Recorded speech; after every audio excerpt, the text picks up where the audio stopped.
Welcome, everybody, to another episode of Needs Some Introduction. In today's episode, I will be recapping the third episode of the second season of Your Honor on Showtime, an episode simply called Part 13. I will also be discussing a new comedy thriller, Murder of the Week series on Peacock. Peacock did just announce that they've picked up 20 million subscribers. I don't know if that's a good metric or a bad metric, but apparently it made the stock market happy. Although I'm currently paying about $1 a month for Peacock. So I can't imagine this is very profitable for them, but I'll take the content while it lasts and check out my commentary on what is happening with the streaming wars in the previous episode of this podcast. I also recapped The Last of Us, most recent episode of that, and we will be continuing to recap that show week to week. If you did catch that recap early, you missed out on additional conversation where, speaking of Peacock, my sister and I not only further discussed the episode of The Last of Us, where one of the main characters died, by the way, but also discussed the new slasher film that premiered on Peacock about a week ago now, 2 weeks ago, called Sick, a slasher film that takes place during the pandemic. I was not a big fan of that film, but you can hear that conversation, and we do not spoil the ending, which is the only kind of twist in the film, which is not that good. If you are a big fan of slashers, check that out. Otherwise, But speaking of Peacock, there is a big investment this year, and there will be many new series coming. And just this week, the entertaining action, horror, comedy, Violent Night from This Christmas has just premiered there recently. So if you were wanting to catch up with that, it's now available on Peacock. As well as, I think just today, the very interesting, very long, but very satisfying, in my opinion, film Tar, starring Cate Blanchett, who just got an Academy Award nomination for this very role, as well as the film being nominated for Best Picture and quite a few other nominations as well. And that film, if you were wanting to catch up on some of these Oscar nominees, the nominations just came out this week, by the way, and we'll probably have some kind of conversation where we get into some of these nominees. The most nominated film was Everything Everywhere All at Once, which is available right now on Showtime, by the way, for anybody who's listening to this because of this Showtime series. Easily catch up on Everything Everywhere All at Once, a film that I truly did love, and you can hear my review of it in this podcast feed much earlier this year when I saw it in the movie theaters. So I'll be having a conversation somewhere in this feed where I will tell you where you can catch up on these Academy Award nominated films in the very near future. We will continue to recap The Last of Us in this same feed, as well as continuing to cover this Showtime series, Your Honor. And of course, Your Honor will be running for 10 episodes up until the middle of March, at which point we will then start to cover Yellow Jackets, also on Showtime. And just announced this very week, HBO will be premiering the next season of Succession on the exact same premiere date as Yellow Jackets. So just as we have this Showtime and HBO series running in parallel right now, The Last of Us and Your Honor, we will also have Succession and Yellow Jackets running in parallel as well. If you are rewatching those shows in anticipation of their new seasons, we do have coverage of both Yellow Jackets and Succession in this same podcast feed, so check those episodes out. And of course, subscribe so you get notifications when all of this content becomes available. Okay, before we get into the breakdown of this 13th overall episode of this season, of this series, Your Honor, third episode of this season, I did have a couple of recommendations I wanted to bring up. First of all, on Hulu, available to binge the whole entire thing all at once, is a series called Extraordinary. I've seen 3 episodes of this so far. I believe there's 9, maybe 8, 9 in total. I found this to be very, very entertaining. The premise of this is a British woman. She's 25 years old. She lives in a world where all of a sudden everyone starts to get superpowers. And most people manifest those powers at around the time they turn 18. She is one of the very rare people who, even at 25, has never found her powers. And then what this leads to is a blend of different genres. It's a comedy, obviously. You have people with superpowers, but it's not really a superhero type show, although maybe it will incorporate more of those elements as time goes by.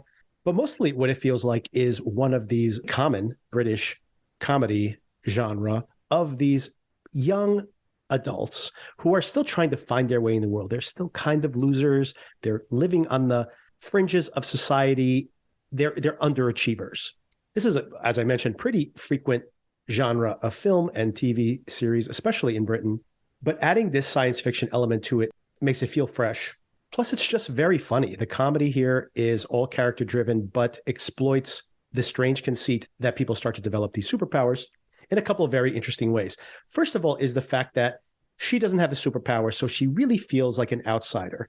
And everyone either criticizes her like she's a slacker, she hasn't really figured this out. Apparently, you can go to special programs and they'll help you find your powers. You're not trying hard enough. So all of this feels like a metaphor for being a young adult, not having figured things out yet, especially if you kind of were given all these privileges. You just feel like you're squandering the opportunities that you were given. It works on all of these levels as that type of show. But on top of that, it has this added comedic value of the fact that people do suddenly have all these superpowers. But how practical is that? Either people are using them for very inane and stupid reasons or ways, not exploiting them in any interesting way, or it becomes downright detrimental. It basically makes having a relationship or trying to lead any kind of semblance of a normal life almost impossible because of these superpowers. So it becomes an actual detriment. But regardless of that, people are so proud of their powers. They're so unable to quit using them because it's like this point of pride, even though it was just something that was just handed to them. So in many ways, it becomes this metaphor for the way that we get addicted to the things that we just inherited. We act like these were things that we earned. And then simultaneously, even when they become detrimental to us, we cannot quit them because we're like addicted to our current life situation, whether you're overinvested in your job or overinvested in your social media presence. There's many, many metaphors that map onto this, but I find it exploits all of this for comedy in interesting ways. And I'm only 2 episodes in, but I very much enjoyed this. And I will watch it through to the end of season 1. I do hear that there is a strong finale to the season, so I'm looking forward to that. These are short episodes, so it should be relatively easy to catch up on. They have been made available all at once. And Disney, Hulu's parent company, has just announced within a day of this show premiering, I guess they got strong numbers. They now already greenlit a season 2, which will go into production pretty quickly. All this is to say that if you have been burned by following some of these new shows, and I was just talking about this last week, how all these shows that people may be invested in have all been unceremoniously dumped after just a single season, Disney is pivoting away from that and saying, you know what, we have given this thing a green light for season 2. So maybe one more reason to give the show a shot and make that an investment of interest. My second recommendation, and a much more enthusiastic one, even beyond my pretty enthusiastic recommendation for Extraordinary, is for Peacock's Poker Face. What's it like? Always knowing the truth. There's nothing mystical about it. I could just tell. When anyone is lying. Yeah. I know what you did, you psycho. You're gonna find Charlie Kidd, and you're gonna bring it to me.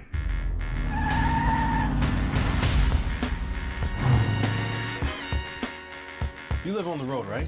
What's it like? Leave everything behind, start fresh. I got rolls on my fender. Oh, I gotta keep moving. Holy. And it wasn't an accident. I think there's been a murder. Look out!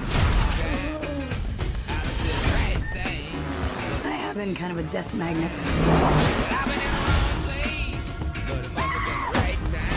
I'm trying to figure out what happened.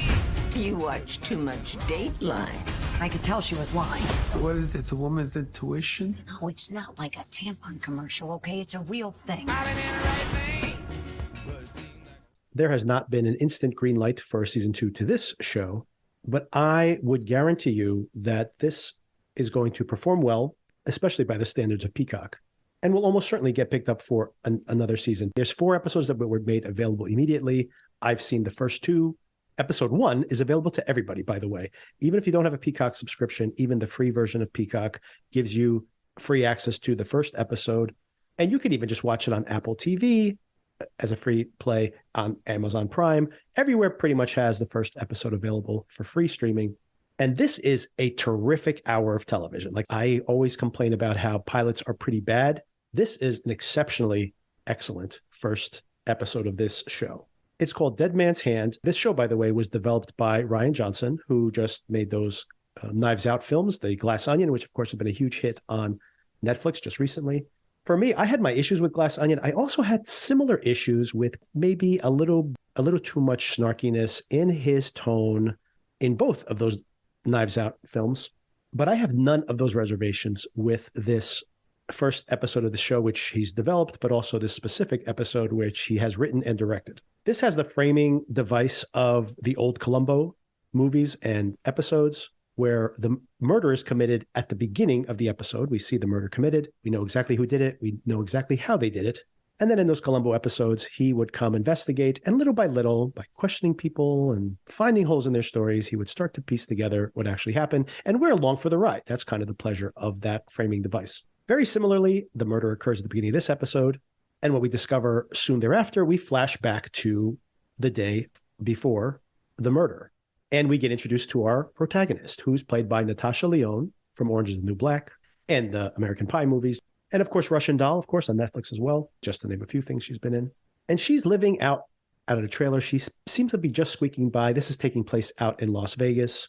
And the setup of the show is that she is basically a human lie detector. She can always, without fail, tell you when someone is lying. We find out her backstory. She had used this to gamble, and it has eventually gotten her into this not great circumstance that she currently is in her life. But I don't need to spoon feed you the setup here because, once again, this is such a great pilot. In that flashback before the murder, we find out about her backstory in a very entertaining way, by the way. None of this is like medicine. This is expertly directed and written throughout. We discover how she ended up in the circumstance she's in, how her powers work or how she uses those powers.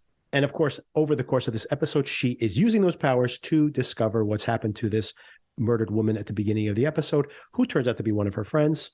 And simultaneously, she's been pulled into a gambling sting operation, which turns out to be not unrelated, as you would expect. And even better, that by the end of the episode, we have even had the whole season, the arc of the season defined. The stakes are high, and she's on the run. And boy, what a blast this episode of TV was. I cannot wait to watch more of this show. This is exactly what Peacock probably needs. I can't wait to see the rest of those episodes that are available. Episode 2, it becomes very much like a procedural. We see her do her thing again. She's in a completely different location, completely different cast of characters. It allows them to bring in some pretty famous names just for these, almost like an anthology, right? Because it's week to week, like you would expect from a Murder, She Wrote or something. You could always have guest stars. They only have to be there for a few days. And it very much is following that type of formula. And in the background, there is still this pursuit happening. There still is this bigger conspiracy being uncovered and over the course of these shows. And like I mentioned, I only seen 2 episodes. I assume that will continue going forward. I have huge amounts of confidence based on what I've seen that this is going to be a very, very satisfying series. And I love it. I really loved this first episode. And like I mentioned to anybody out there, whether you have Peacock or not, you can watch this first episode, which is like a perfect little mini movie. So check it out. It's definitely worth watching. Okay. And finally, with that all out of the way, let's get into this latest episode of Your Honor, part 13. When Rocco died. When Adam killed Rocco. When Adam killed Rocco. Mm-hmm. I drove him to the police station. He was going to turn himself in that night. But then I saw you there, and I turned around. Everything that I did, everything that happened, flowed from that one moment, that one decision. If we had come forward right then, told the truth, Adam killed Rocco, what would you have done? In the cold open, we immediately are with Michael after his discovery of his grandson. We see this beautiful nighttime photography of the French Quarter.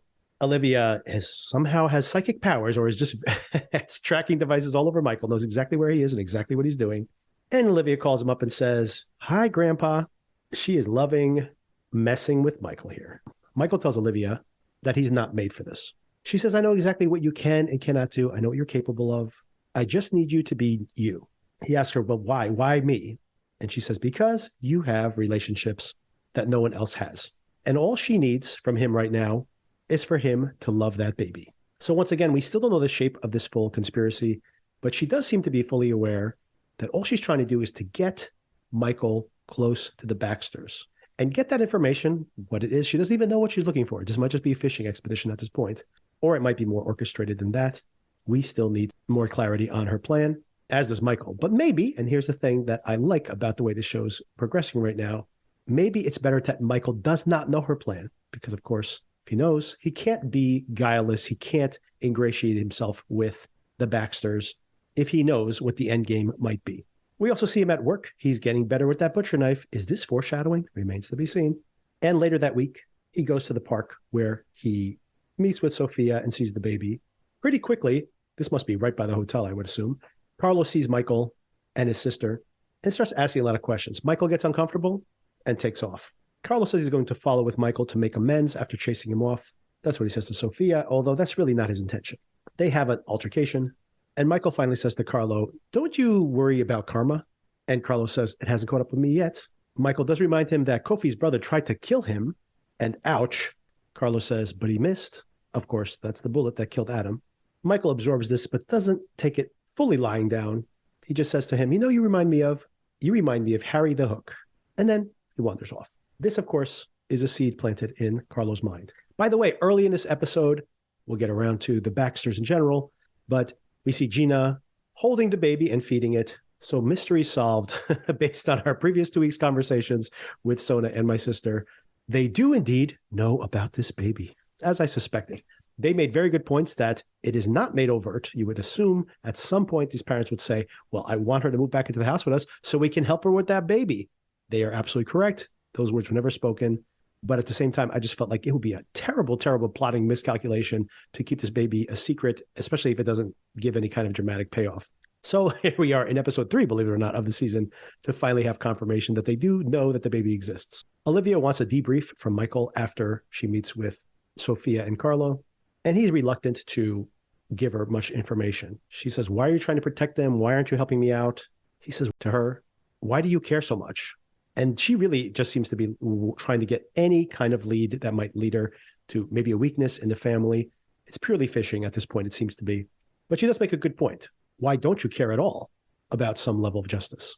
Michael, of course, is extremely jaded and says to her, do you actually think justice can be served?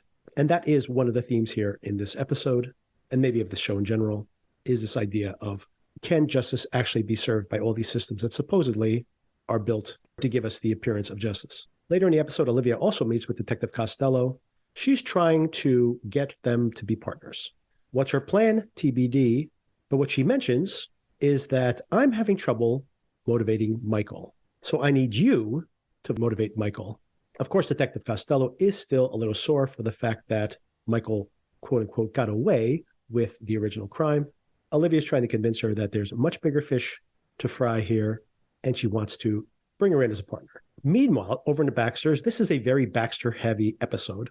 Jimmy takes Frankie and Carlo out to the waterfront and describes this waterfront casino and Hotel Fantasia, the Baxter district. Carlo's not impressed. He says, can we come back when this is all built? But Jimmy wants to tell him, look, we built everything in our lives, and I want you to have that same pride, knowing that you built something. And it's interesting that he wants the Baxter name to be associated with this theoretical rejuvenated district in the county rather than probably its current connotation. And once again, this idea of legacy is also going to be relevant for this episode and probably this season of the show as well. This is the first time that in this episode, but probably not the first time we've seen throughout this series, that Jimmy does dream of a time when they can be legit. As I mentioned, Gina was with Sophia earlier in the episode, and during that conversation, she mentions to Sophia that she wants the baby to be baptized so that these two Roccos, her Rocco and now this new baby Rocco, can be reunited in heaven. Sophia is a non-believer and finds this idea morbid as well, but she knows her mom's not going to relent on this. Jimmy heads out to meet with Charlie, who's now mayor, of course, and Gina tags along, and he says, wonderful, sarcastically. Before they arrive, Charlie gets advice that he should just rubber stamp this deal. It was approved under the previous administration. It's not going to blow back on him. He can just walk away and not fight this fight if he doesn't need to. Charlie decides to put down his foot. He tells the Baxters that he's going to reopen the bidding, says it's only fair. The people who voted for him are not getting anything out of this deal, so he basically needs to have this pot sweetened. Of course, his concerns are political. Their concerns are more tangible. And this is an interesting scene. It plays out these three different forms of power. We see Jimmy trying to play nice. He knows that he's so close to the finish line. He just wants to say, well, Charlie, what can we do to make this thing work out? Remember, if I'm your friend, I can help. You can get reelected. We can become friends. I can do some fundraising for you.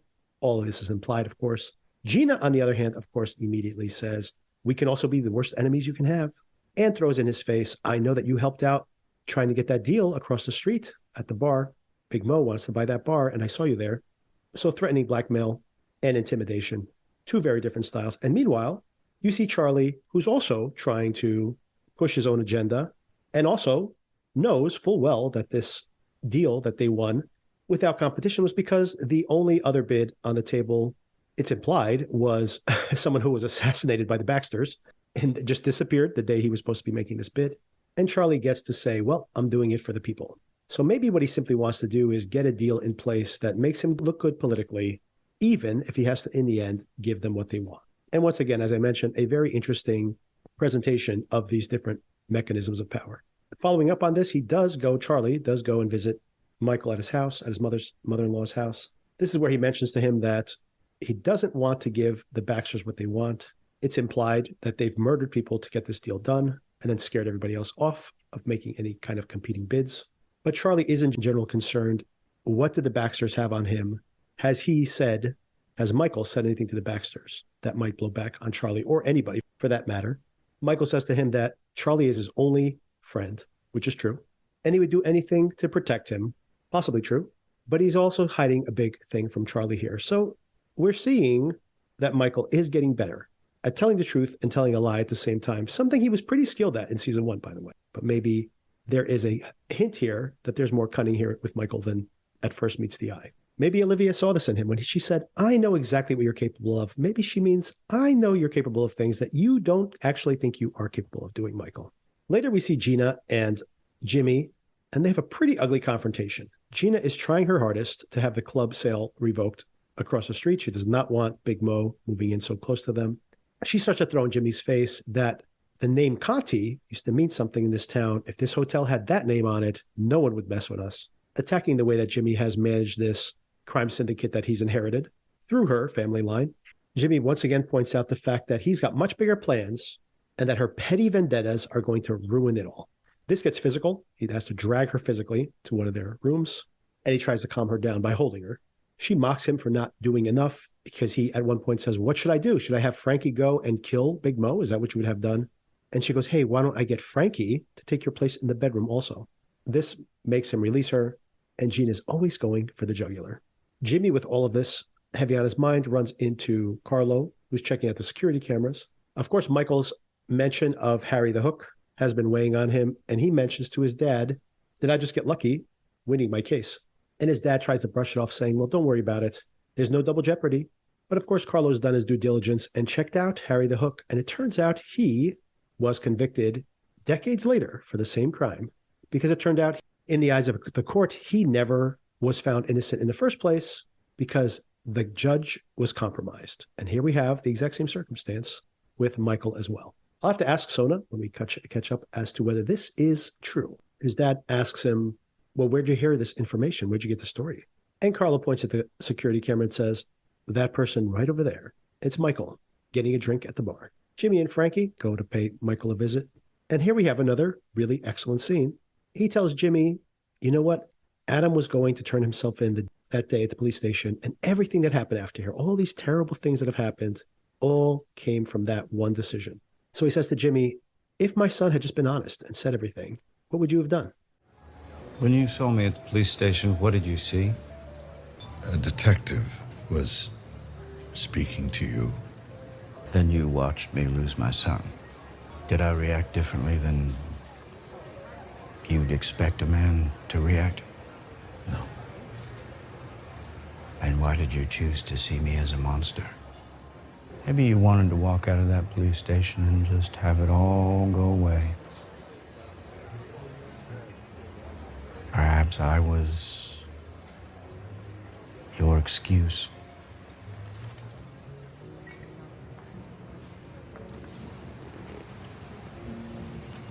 You would have killed my son.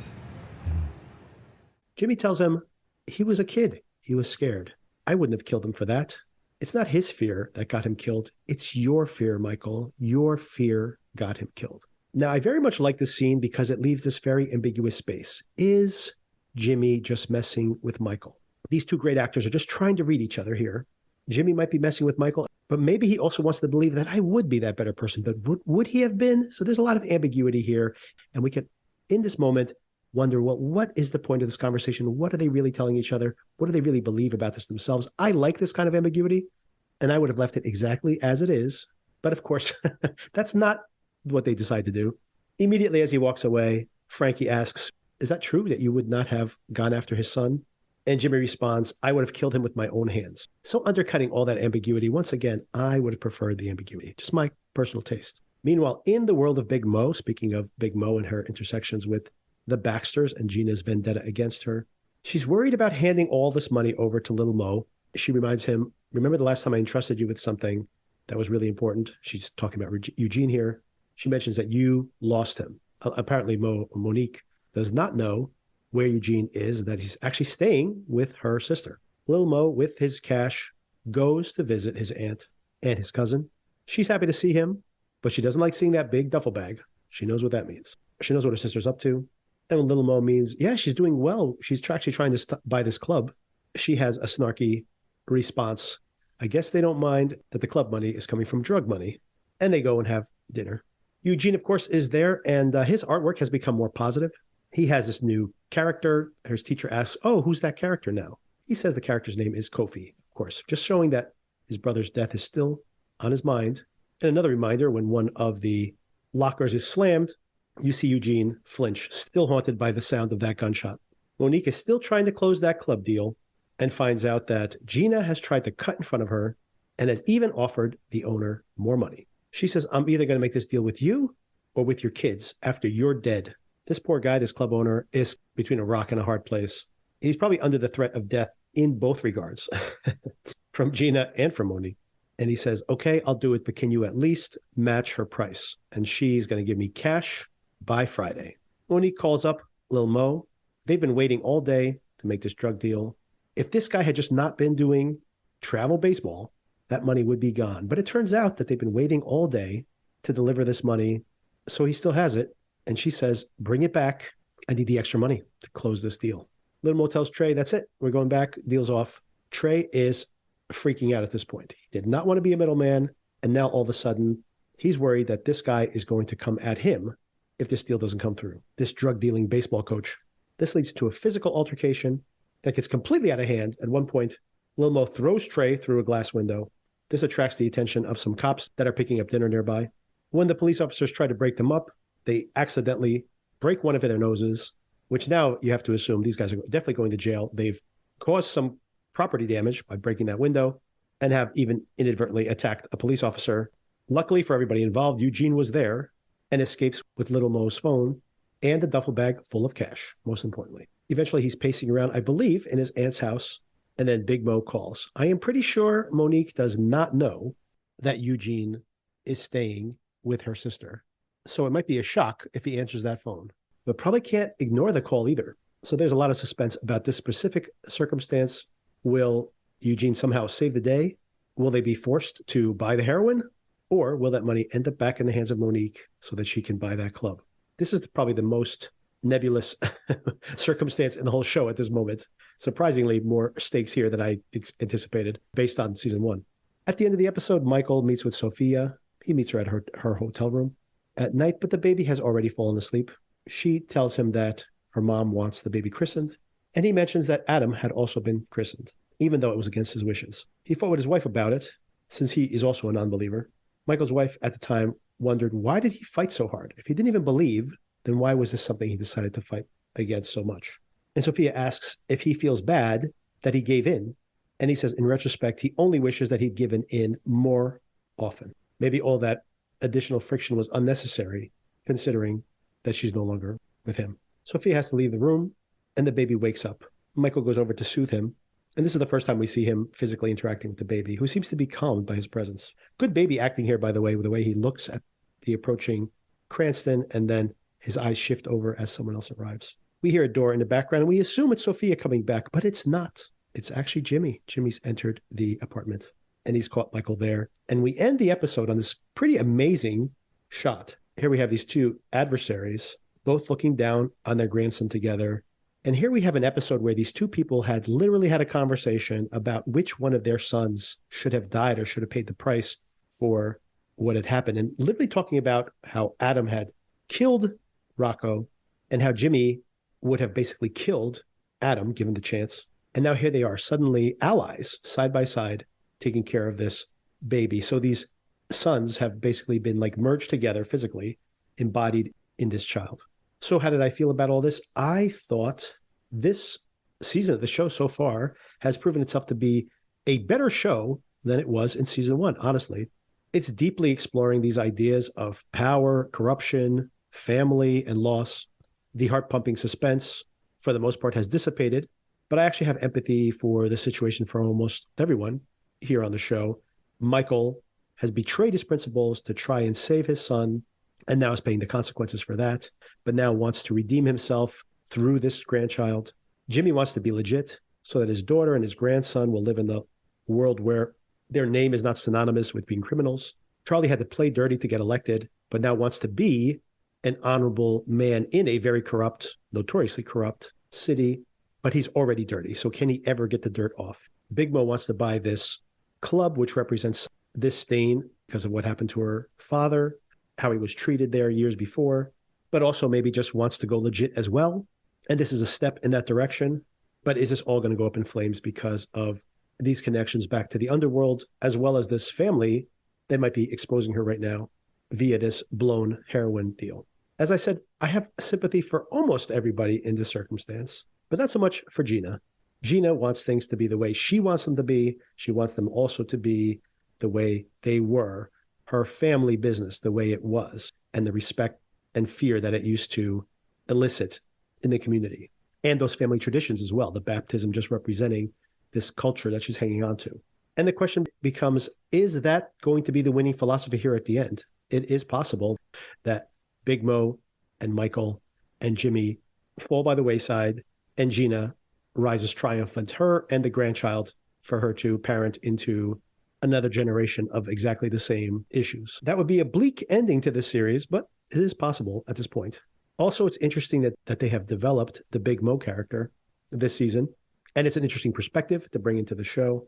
And I'm going to assume that her stakes are going to increase, and she's only tangentially tied into the Michael Baxter's drama right now via Charlie and via the antagonism she feels to the Baxters. But I assume the fact that they're developing this so much indicates that there is going to be some broader endgame. Her story is going to be more tightly coupled to their outcomes. I still am not sure what the shape of that endgame is, and still not sure what Olivia's broader plan is. But I'm still very interested, and week to week, I find the show to be very interesting, just exploring these topics in greater detail. There's plenty of time for more of that suspense and drama and those cliffhangers we saw in season one. So how are you all enjoying this? If you watch season one for those shock twists and those weekly cliffhangers, is this satisfying to you? I know we're only 3 episodes in, so maybe we shouldn't judge too much. The show may very well get to have the same pace as season one, or maybe it will just continuously pick up pace throughout the rest of the season. It is 10 episodes, which, of course, there's no reason to throw it all in the beginning of the season. As a matter of fact, I'm watching Breaking Bad, and those episodes really don't get into those real, huge, shocking twist endings until the last 2 or 3 episodes per season. This could be a very similar pacing to that, but it is a different tempo than season one. So are you still enjoying this? If you did enjoy season one, are you enjoying it in a different way like Sona and I are? Let us know your feedback at needssomeintroduction@gmail.com. We look forward to hearing your comments, and we'll share them here on the show if you'd like. In next week's scenes, Charlie asks, "Why are you hanging out with the Baxters?" to Michael. Michael responds that they have a grandchild together. And Charlie says, "You're kidding." I need the audio sample of Isaiah Whitlock Jr. saying, "You're kidding." It should become a meme. It's a great little piece of audio. Meanwhile, it looks like Jimmy is less and less comfortable with having Michael around, and they seem to have at least one confrontation here in the episode. They're in tuxedos, so I assume this is the day of the christening. And meanwhile, the saga of Lil Mo, Big Mo, Eugene, and that giant bag of cash continues. As I mentioned in this recap, there's probably more stakes attached to that deal than anywhere else because, for example, we do not think that Jimmy's going to kill Michael in the third episode of this season. So those stakes seem to be relatively low. No matter how antagonistic that relationship gets, it's just going to have to continue. Meanwhile, we do not know what's going to happen. Is Lil Mo going to get out of jail? Is he going to stay in jail? Is Eugene going to reveal himself to Big Mo? That is like a storyline that could actually have huge stakes week to week because anybody's neck is on the line there. And that's all coming next week. So yeah, check out this weekend. We will have yet another recap episode of The Last of Us. That is an extremely downbeat show, which I think based on the trailers, will have a few rays of humor and humanity in this current episode. And I'm very, very much looking forward to that. It's a very, very well-produced show with an extremely grim tone so far. It's only 2 episodes in also, but I am looking forward to expanding the scope of that story, adding new characters, and maybe just exploring the human side of surviving the apocalypse. It doesn't sound that uplifting, but there's got to be some silver lining, or at least I need one to watch that show. So stay tuned. That recap will come later in the weekend. And we'll be discussing some other shows that we'll be covering throughout February and March as well, leading up to our next big week-to-week watches of Succession and Yellow Jackets. 2 shows, maybe 2 of the most highly anticipated shows of the year easily. I mean, The Last of Us probably is on that list as well. We're getting a lot of content early in the year, so it should be another year, just chock-a-block full of things to watch. And we'll be here to help you decide what to watch and watch it along with you. Until next time, I'll talk to you soon. He and I have a grandchild. You're kidding.